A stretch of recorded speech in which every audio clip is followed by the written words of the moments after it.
in a climate change world. The science will always continue to evolve, but we know enough now to act, and we are acting. We have to see this as an opportunity to learn from the mistakes that we have made. The way we've been doing things in the past is just no longer going to be possible in the future.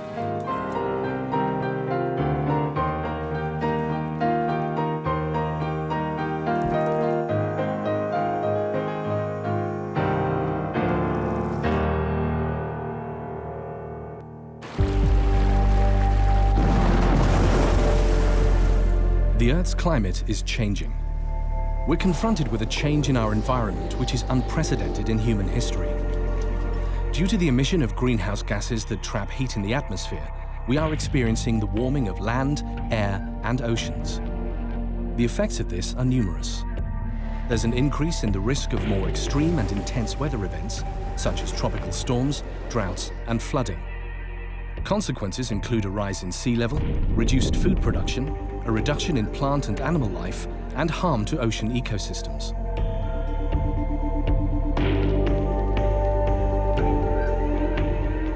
The two main pillars of the Global Climate Change Convention are adaptation and mitigation. And it is the responsibility of this generation, all of us who are alive right now, to mitigate enough, that means to bring greenhouse gas emissions down enough to allow that adaptation, in particular in the most vulnerable communities, is actually possible and effective.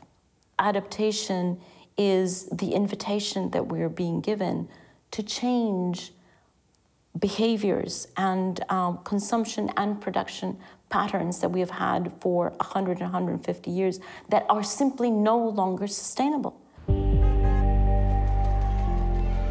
There is a need to mobilize the capacity, the knowledge, the tools, the political and financial support, and the scientific expertise to increase resilience to climate change through adaptation.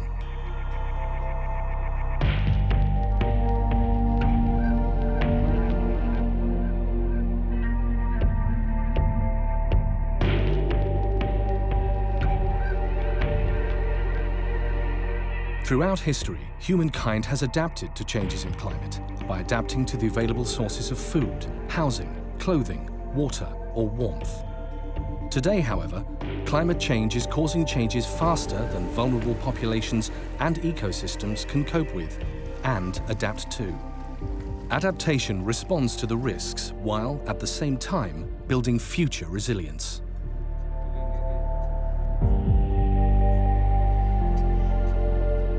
In 2010, 194 nations under the United Nations Framework Convention on Climate Change set up the Adaptation Committee. The work of the Adaptation Committee essentially is to try to bring people together.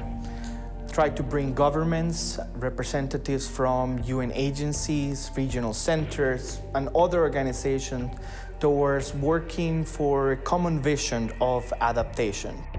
The Adaptation Forum, organized by the Adaptation Committee in November 2013, brought together prominent global leaders and individuals to highlight the urgency of action on adaptation and the way forward.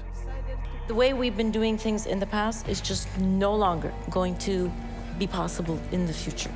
What we all want is a vision of a climate-resilient future, where, in fact, all rights to food, to water, to health, education, and life are protected, where women are safe and empowered and secure and contributing equally with men.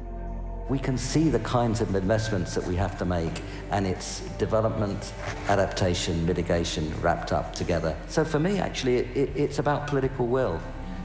We don't know everything, but we know enough to start and start strongly, and we'll discover things along the way.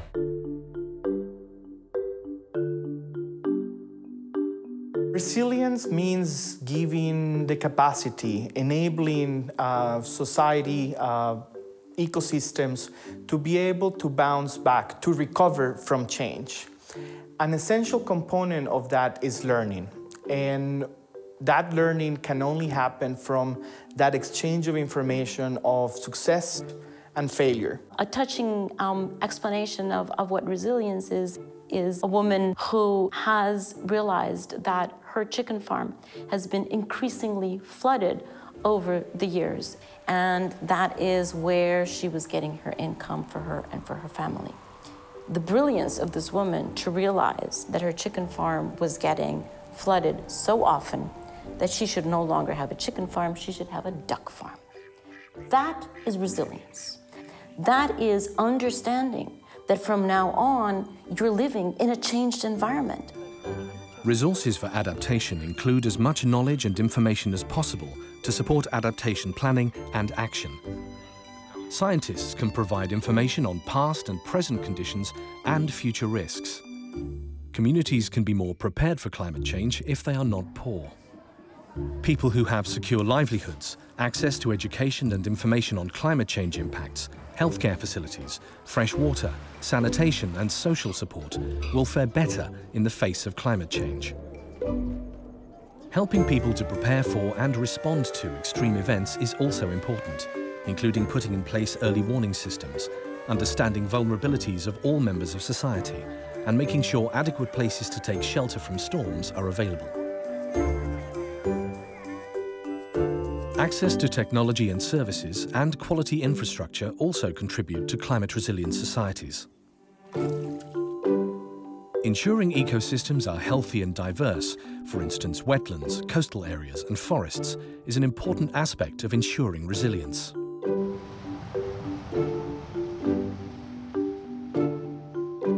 Climate change is global, but adaptation is local. And which adaptation measures need to be taken is very, very much determined by the specific circumstances and by the specific impact that each family, each community, each city is experiencing. Local communities and indigenous peoples, they are at the front lines of climate change. They are feeling the impacts of climate change today firsthand. And I think it's really important for their knowledge and experience to complement the science that is continuing to evolve. Their experience will inform the planning and implementation of adaptation actions going forward. The first-hand knowledge of communities can ensure that adaptation measures are effective and actually do increase resilience. We need to reform our model of development. We need a model of development that encompasses respect for human rights, good governance, respect for the right of community, respect for indigenous people's rights. We cannot be hopeless. We may need help, but we're not helpless. And I think in our context, we're in adaptation is really important. Adaptation also requires financial resources.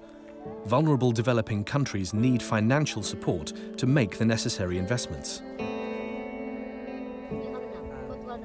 Resources for adaptation also include the collaborative efforts of many different people. Strategies to build disaster and climate resilience should engage all sectors of society and government and require the input of all people involved. Sharing lessons, identifying best practices is essential for adaptation. Building a long-term vision based on that knowledge that we gain is essential. At the core, or one of the actions that is already underway, is what we call national adaptation plans, which are already being implemented in many countries. Adaptation helps our societies and nature cope with climate change. There are many ways to do it, and communities need to decide what works best for them. There are many examples. Here are just three. For many communities, they've been dealing with climate for generations. I give the example of communities who live on small islands and traditionally have been dealing with the risk of flooding, where, for example, their small island shrinks in half because the river rises and erodes the outside of the island. They build their houses on the top of that island, and when it floods for about 7 months of the year, that island turns literally into a small mound of land. Climate change is going to affect the frequency and severity of that flooding they've been experiencing for generations. There's a reason why those communities are living on these islands that turn into these small mounds. It's because they're living in poverty, it's because of their marginalization, it's because of a variety of issues that are related to basic development.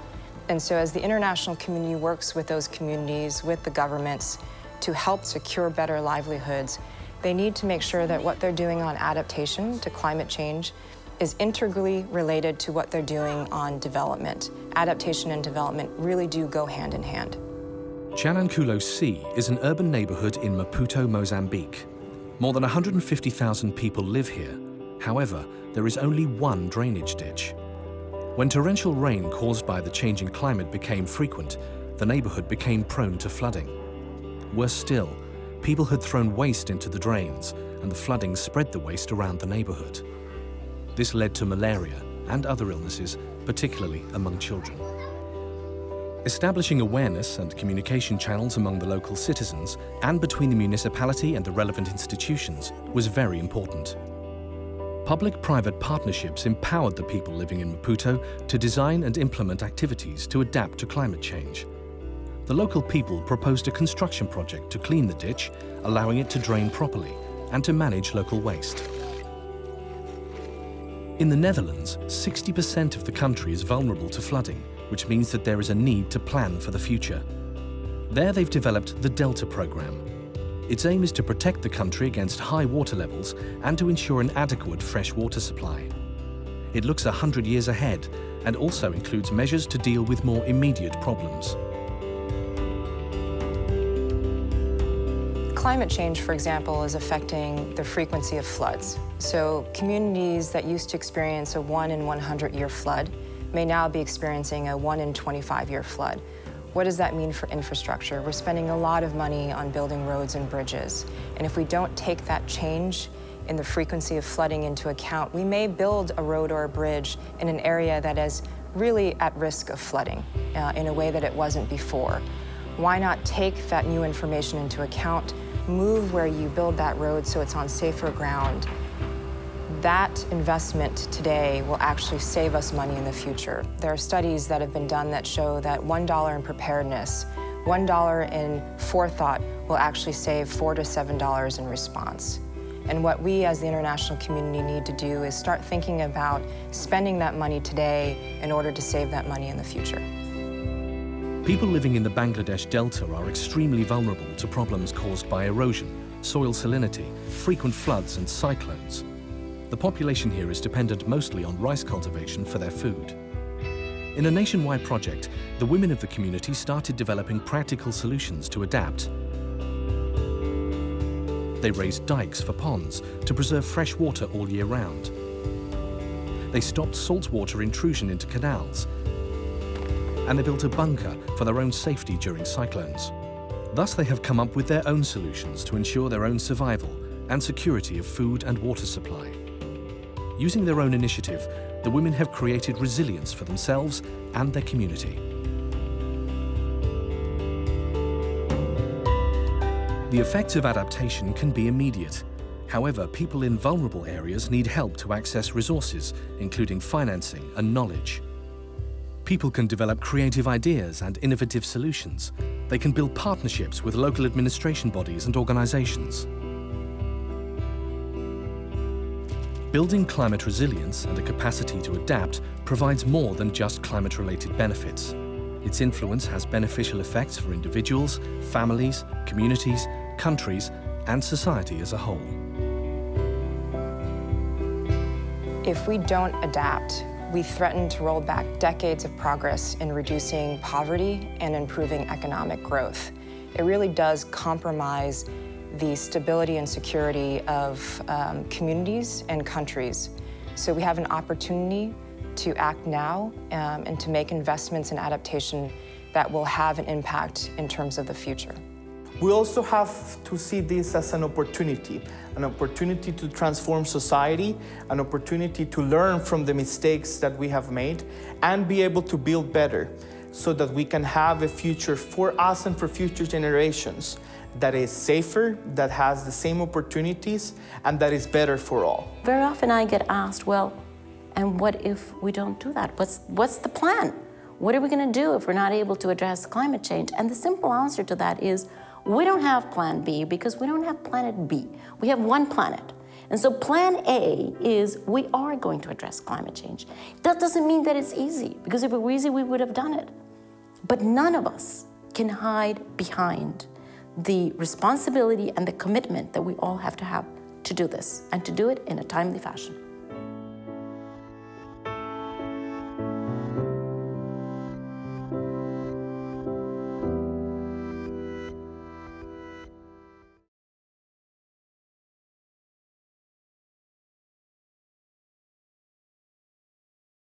Deltas around the world all face the same challenges in relation to climate change. And alongside mitigation, adaptation is urgent. And I think it is time to adapt now. And not only in the Netherlands, my country, but worldwide. If we don't adapt to a changing climate, we'll not have our beautiful island for our children and for our children's children. So it is very important that we make all efforts to ensure that this future is secured. For the survival of islands like mine, we have to act and act urgently. Any impact on climate change will affect our economy and our people. Well, our people have been adapting to climate change ever since they have been inhabited. They are finding their own ways. But I think they would need urgent actions by the international community, because the path of the changing of climate change is something that the people alone cannot cope up with. We need to make lot investment in adaptation. We look at adaptation cost not only as cost but as an investment. And people in Bangladesh and in my region trying to adapt to climate change by experiencing, by developing floating gardens, floating schools, floating education system, so that we can face climate change in a far better way. But we have to receive a lot of support for making our communities, our ecosystems more resilient to adverse impacts of climate change. In Malawi, addressing the challenges of climate change is very key to sustainable development. As such, the government is prioritizing addressing adaptation in such a way that we are developing policies and programs that will help to identify critical adaptation needs. Africa is one of the most vulnerable continents to the negative impact of climate change. So the way we see it is working with communities, increasing their resilience, and empowering the communities would mean building the capacities of the different members, and particularly the women, the elderly, and the youth, because their vulnerabilities are increasing with climate change. Europe, like the rest of the world, is increasingly challenged by climate change. There are increases in extreme events such as heat waves, floods, and drought. And this needs to be addressed. And what can we do about that? We have to change our paradigms and goals that informed decisions in the past. We will have to deploy new technologies in order to reduce the risks of climate change.